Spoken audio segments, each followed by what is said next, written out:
This is an O-360 engine, and I've got it pretty much apart. The cylinders are off of it, and of course the accessory case, which is hard to see back here. There's just the one remaining gear on the crankshaft. It didn't come off easily, but I'm taking my time with it. I was told that the crankshaft dialed out improperly and was no good, and I've got reason to go back and wonder about that. I don't have a really professional setup, but what I did do is put the engine on as level a plane as I could and get one of these dial indicators. So what I'm about to do is to just gently rotate that crankshaft and see what it dials to. And if it dials correctly, then it's worth sending in. And I have a hunch that it's okay. I had to remove some excess paint from that flange. Now I admit this isn't the nicest setup. There should be something more professional with the engine attachment, but I couldn't really make one, so this will just give a preliminary indication. So let's turn it and see what happens. I'm going to turn it by the front flange.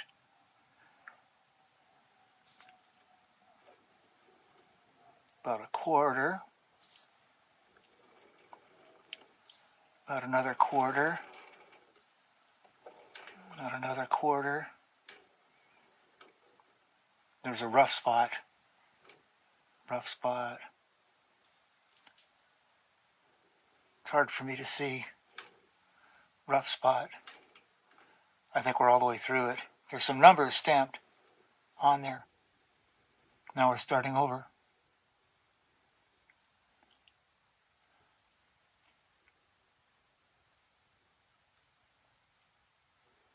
Man, it looks like it's okay. As far as the flange is concerned, I don't know about the front of the flange. I don't think that would be an issue. Going by the Lycoming Overhaul Manual, O-360 series, this is from 1960.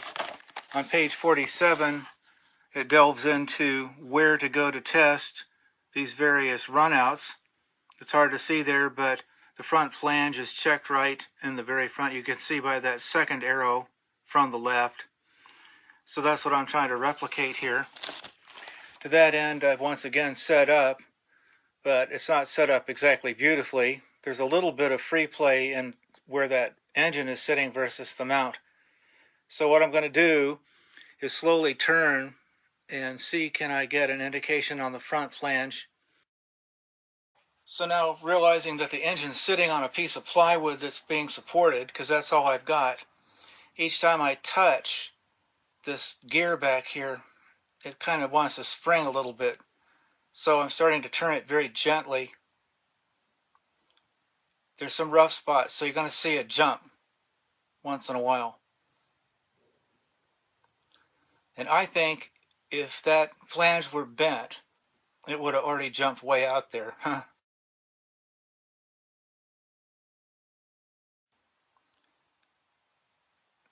When I let go of the gear, you can see it's returning to zero. My hand is influencing the indicator. It's very sensitive. But I think for a DIY, this at least indicates it's good enough to send. It's not really a piece of junk, which I'm amazed. I thought it was really not in good shape. Well, anyway, that to me establishes the fact that it's worth at least sending in. I don't know that it'll check out otherwise, but I was told that the thing was no good, and that's a problem. I don't know why they would have told me that, but that's where that's sitting. So if the crankshaft is good, or it can be reconditioned, as the case may be, then that's $3,500 to $5,000 at least that I'm going to save on that. So without being a mechanic, that's one thing, but checking things for yourself more carefully is also another factor in the process and the situation of owning an aircraft.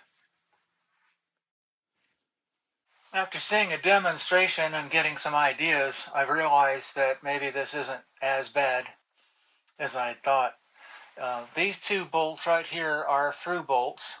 Those are the 1/2 inch by 20s, as are these. Those actually terminate in the other side of the case and screw in. If there was some way that you could put pressure against these and, push, you would be able to separate the cases. So that's the philosophy behind using a plate rather than some other device. And in no event would you want to hit this with a hammer or anything. You don't ever want to do that. So I've devised an idea, and to that end, what I'm going to do is go ahead and take these trammel points that I've got, and I'm going to measure off specific distances, like between these two, and eventually all of these, and then transfer those measurements onto this card, which is really nothing more than the, I guess you could say, styrofoam board that you get at the art store, and get those distances on there. I'm going to have to trim the ears, obviously, but this piece of board actually compares almost identically to this sheet of steel that I have. And so what will happen is the measurements being transferred to the sheet of steel, and at that point only certain bolts, there will be no holes in the plate. The pressure of the plate goes against these two, and these other bolts that are sticking out will be used with the nuts that I'm going to design to go through the steel. Therefore, there's a lot of excess clearance around these, so the precision isn't so bad. It's just I don't want to get the steel resting on these. I want something to go through there to protect them in case I have to reuse these. I'm a little farther along now with the layout on the artboard, roughly halfway. I've got the dimensions written down so that you don't actually have to do the layout work if you don't really want to do that. And over here is the datum line, which is the line of centers through these 1/2 inch bolts that are sticking out. There's a little bit of overlap, obviously, so that it'll fit in here, and I've dog-eared for that so that the pushing against here will be uniform, and the piece of steel will fit in there. But anyway, I still have to do the 3/8 inch bolts, which is on a separate line here. And so you can follow along with this. You will be oversized drilling where it says drill. So you've got no drill, drill, no drill, and drill. If I said that right. No drill, drill, no drill, and drill. Okay, so anyway, this doesn't matter. These other ones, you're just going to use those for tightening, and you need a special type of nut that I'm going to show you how to make here in just a minute. So I'll continue to lay these out, and then we should be pretty much through with it and be able to transfer that onto the steel plate. In order to have the nut that you're going to need on at least 4 of the bolts that are sticking out of the engine, you need a coupling nut that's 3/8 of an inch by 24 thread. They're kind of thin, but they're fairly long. Longer is better as opposed to shorter. And take a 1/2 inch hole washer and put on there and get about as much clearance as you see here. And then come with the brazing torch and acetylene, and just braze around here lightly. Try not to get it too hot so that the threads aren't damaged or anything. And that's about all you need. You need that offset because the bolt is sticking out from the engine, and then you haven't yet pushed against the other bolts that are going to recess. I'm just about finished with the layout. All I had to do was to get the second line above for the 3/8 inch bolts. Then in order to locate these, I put a pencil into one side of the trammel point, and then I just located off of the centers of other known bolts so that we could actually just, in school, like doing a compass trace. You can locate all the holes that way, and it's a good way to locate something that otherwise you'd have difficulty measuring unless you've got the electronic layout, and then just optically come along and check it. And that should do it. It looks like it lines up pretty well. I'm going to shoot a still of this if you want to copy it, no problem.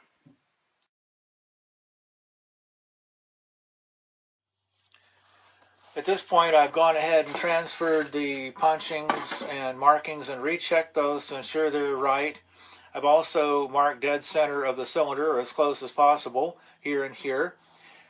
This is A36 plate steel, which is low carbon. It doesn't cut very well, I don't believe, with a torch, and I've had experiences where it's just it's very difficult to cut. And so unless you've got the plasma torch, which I don't happen to have, to get around that, today I went out and got some of these gouging rods, and so I'm going to at least burn those two center holes so that I can mount a fixture, a holding fixture to the plate and finish it up. I need to take about 2 inches off the top side. It's kind of excess, and I want it to fit the engine a little bit better. And of course the dog earring, want to get that done. We'll see if this works out. I'm not going to use it for very long, so it probably should. It's a lot easier to work with a piece of steel like this when you can mount it with a cleat on the back side of it. Could be wood, could be steel, anything you want. Just makes it nicer to clamp or to attach to a table. For cutting plate steel, it's actually recommended to have a hollow type cutter. Now these basically are the same thing as would go into a magnetic based drill, and they're piloted so that you can actually line up on the work area that you've spotted or pre-punched. They do fit into a regular cutter. This is 3/4 of an inch, so it fits fairly nicely in there. There isn't much exposure on this particular tool, but I only need to penetrate 1/4 of an inch, so it doesn't matter the depth of it. But that's a good idea if you're going to cut any plate, steel, or even some aluminum possibly.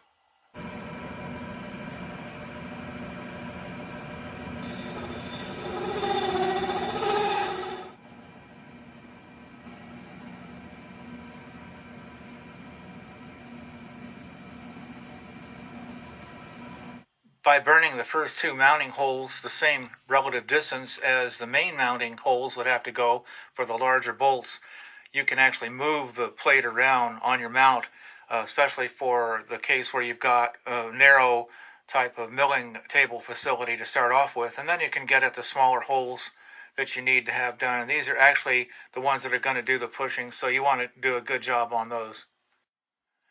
These holes are now cut, so it's time to move the plate further over and then begin on the last row of the holes that are needed. To finish it completely, it's a good idea to deburr all the holes and take all the rough edges off of the plate. The fit up of the holes appears to be pretty darn good, and that's nice to know. I need to clean this plate up by dunking it into swimming pool acid for a while, and that'll take care of that. I don't care to cut anymore on this. I may have to change my mind, but it looks like it will work better if I simply remove the connecting rods. These connecting rods are called the Ford type. It takes a special thin-walled socket to get on there. I believe it's 9/16. It says right on there, may not fit. Well, that's true. I had to grind the edge a little farther. Well, one thing's for sure, these nuts are on there incredibly tight, and I don't have the strength to take them off. And I don't feel badly about it, I just can't. So I think I'm going to go ahead and try to put the cheater bar on here and see, can I carefully loosen this without damaging anything. Oh boy, I don't want to loosen too much. I kind of want to take it off, loosen one and then loosen the other if I can do that. But that is really incredible. I don't have the strength to pull that off. I want to make sure it's square on there. Okay. I'm always afraid of rounding something on this, but oh, okay. I can see why those bolts are not going to be reusable. Get the best socket you possibly can because it has to work perfectly. This one required a little bit of alteration, smoothing of the front, just a little bit off. It doesn't matter the brand, but it has to look pretty much like that. So let me get these off, and then we'll see about getting the plate on and the nuts. Not really beautiful, but it is functional. The plate shouldn't fit too tightly. In fact, the hole should be bored oversized so that when the plate is at an angle up close to the engine going back this way and out, that it will be able to maneuver without any binding. All of these nuts need to turn very freely, as these are. Just something to keep in mind when you bore these. If you get around to making this plate, you want them to turn easily with your hand, because the first pressure that's going to fall is over here, and then against this bolt down here.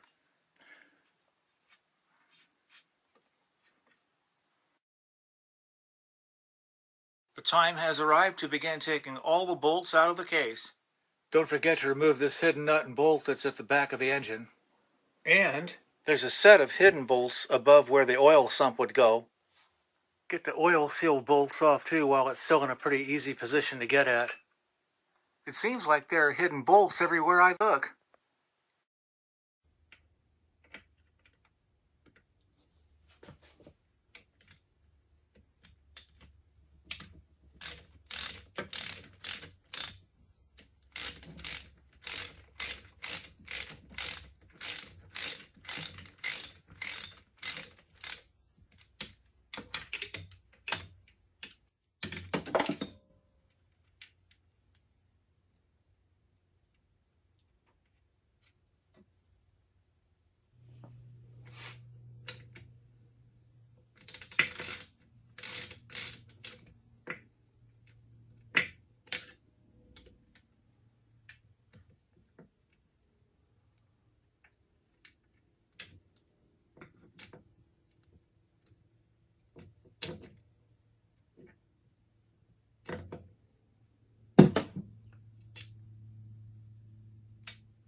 Now we've got the plate on, and I took some tape and I taped over the openings to the valve operating rods, and just in case any parts shake loose, that they'll be caught there.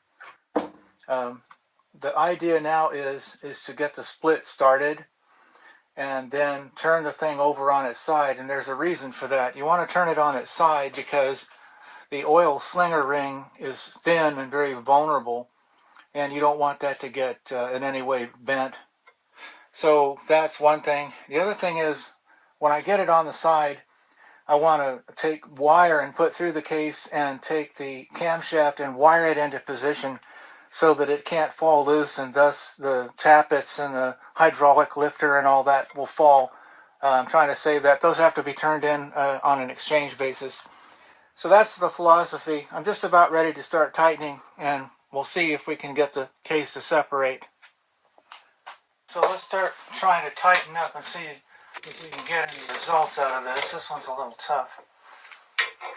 This is going to take a while.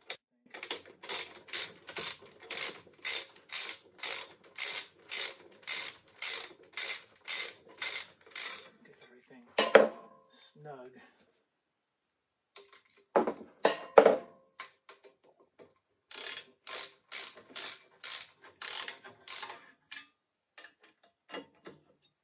Man, I hope this works.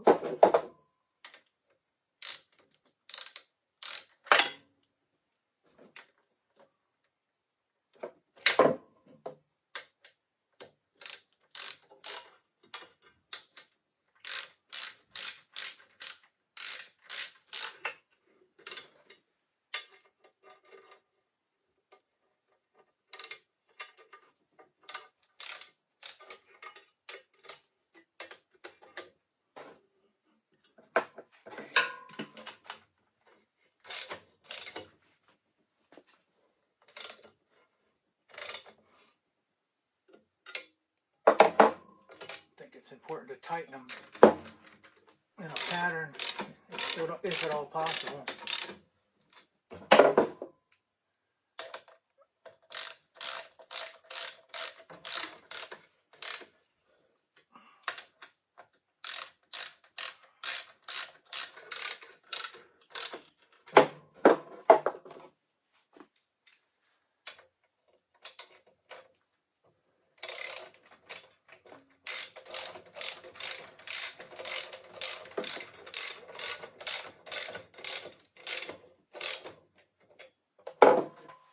So, anyway, figuring out which way to go here.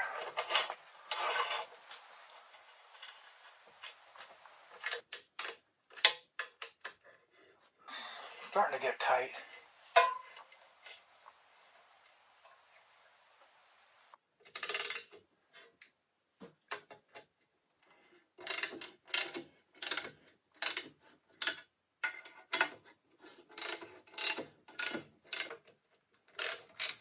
I can see a fine split.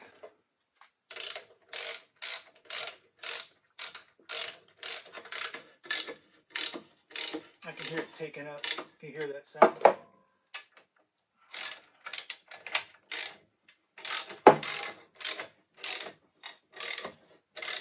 I can hear it. I can see it now.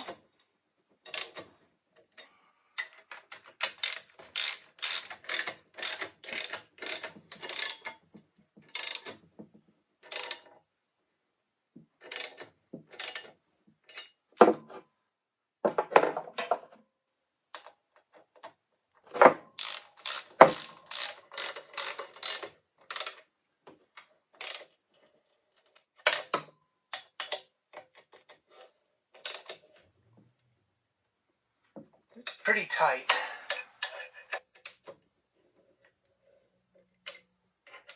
Tighten this one up.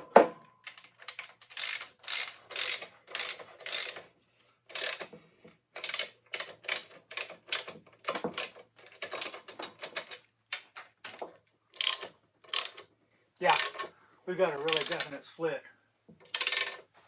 Okay, let's take a little break and take a look at what we've got. There's the hairline crack all along. But that's the idea, just slowly work it apart. And then it should be without any damage. So far so good. The separation up front matches the separation in the back, and I would say look out for that. Make sure that there's no torquing of one end versus the other. So the idea of the tape being over the ports turned out to be a pretty good idea, because as these parts fell out on the other side, they got caught in the tape, and I have all of them right here, the hydraulic lifters and the little rod caps. So those get turned in for exchange, and you get new ones for a fee. The other thing not to overlook right about now is to get that camshaft isolated. And so the way to do that is to take nylon wraps like what I've got here that you can get anywhere. And I had to double up on mine, but it's no big deal. You can use these or you can use wire. You just have to get underneath that camshaft and then just connect this as you would for any other project. And that'll hold it. It'll keep it from flying around, and it'll also hold this set of parts in longer so that you've got time to work with it. I'll put another one on this end. To be on the safe side, I'm taking the crankshaft as well and tying it over here to the engine mounting bolt hole in the back of the frame. That way it won't shift. Turns out there's a set of through bolts here on the front end that I overlooked, and so now there has to be a remedy for that. I'm going to have to flip the engine on its side and see if I can tap the bolts gently to get them to come out. At this point, what I've done is to invert the engine. What you saw me tie down is now on the bottom, and we're going to just slightly try to tap these two bolts with the mallet just to see, can we get the separation to go a little bit better up front. If that doesn't work, there's another idea, but let's just go ahead and give it a tap or two and see what happens.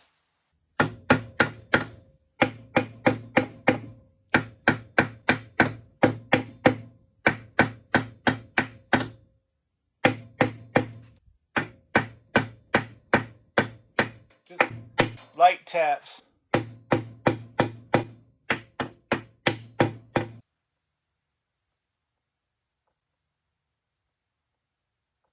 I can't tell.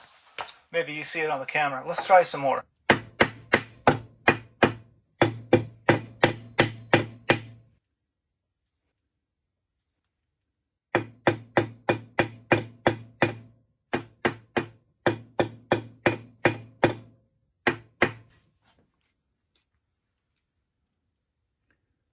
I think there's a bit of improvement.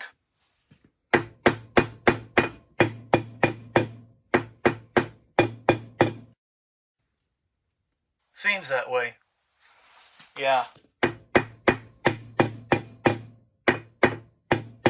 Don't take and knock the hell out of the engine, whatever you do.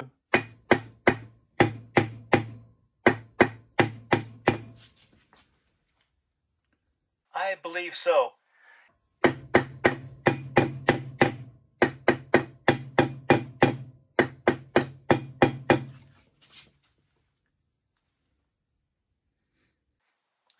I would not insert anything into this groove, whatever you do. Don't stick some sort of screwdriver. Don't put this in there and try to pry or do anything. Just very light. By the way, the rest of the little parts fill out, and so that was okay. I caught them. I got them in a bag.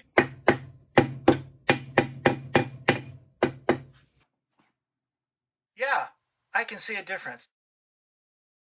So now that I've caught up with the tapping on the two forward bolts here on cylinder number 1, it's come to mind that my plate actually would work in the reverse, totally turn it around, and to set on there and push against the two bolts. The problem I have here is the exposure of this outlet for the pressure, oil pressure line going to the prop, and there's a little bit of latitude here. I don't want to remove this right now because they say that there could be galling. So I've got about 1/4 of an inch or so. Let's see, feel under there. Yeah. So I think what I can do is to further get this going, I'm going to put the short end of the bolt on. A little bit hard to thread on there. I'm sure you already understand where I'm going with this. Remember, there's the short side and the long side on these nuts that I made. So if we get these down, that's good enough. Get the other 4 on, then the pressure can be applied to the front bolt, pair of bolts. And then it looks to me like it's going to be, do a little bit of this, put it on the other side. So I'm going to stand the engine up on end, and I think that will work. At least it's a better idea. I could have made a separate plate, I just didn't know. Your alternative is to rent these types of tools or buy them for $1,000. So I chose to develop my own for $40-50.